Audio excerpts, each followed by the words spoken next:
In de jaren 70 kwam Limburg in opstand tegen de verhollandsing van de vastelovend. Zelfs de nationale televisie kwam verhaal halen in het zuiden. 50 jaar geleden werd daarmee de kiem gelegd voor het LVK, het Limburgs Vastelovens Liedjesconcours. Betaalfiches voor een groot bier. Ton van den Borst begon in 1971 als uitbater in Sittard. In zijn beginjaren was er weinig vastelovensmuziek om in de kroeg te draaien. Er stond een jukebox in de zaak en dat duwden voor de Duitse singeltjes, die er dus wel waren, die duwden we erin. En de 2 of 3 Limburgse singeltjes die er toen waren.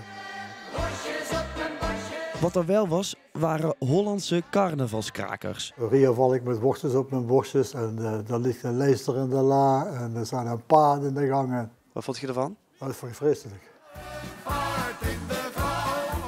Toch draaiden veel Limburgse uitbaters deze muziek, tot ergernis van vastelovenliefhebbers. In 1974 probeerde Venlo de muziek al eens te boycotten, maar met weinig succes. Een jaar later probeerde Ton het opnieuw.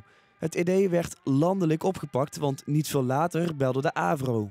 En ik hoop dan ook dat vooral dit jaar de kasteleins de Hollandse liedjes uit de jukebox laten. Die komen filmen om onze afkeer van het Hollandse lied filmen. Ja. Dus we moesten, als we een Hollands liedje draaiden, dan moesten we allemaal boer open.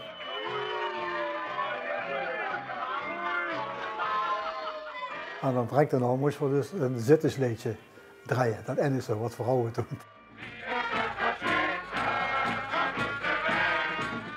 De boycott is nooit gelukt. Simpelweg omdat veel uitbaters de Hollandse krakers nodig hadden om de vastelovensdagen te vullen. En toen had, wie dat niks woord had, Bertha Paulussen had dat opgepikt. En dat had het jaar daarna had de dingen uitgeschreven een vastelovensliedjesconcours. Ja. En dat is de startpunt van het LVK. Ik voel me niet de pionier van het LVK. Maar ik ben wel de pionier op het Limburgs maken van de vastelovend. Ja. Dat ben ik wel. En in Sittard het zitters maken van de vastelovend.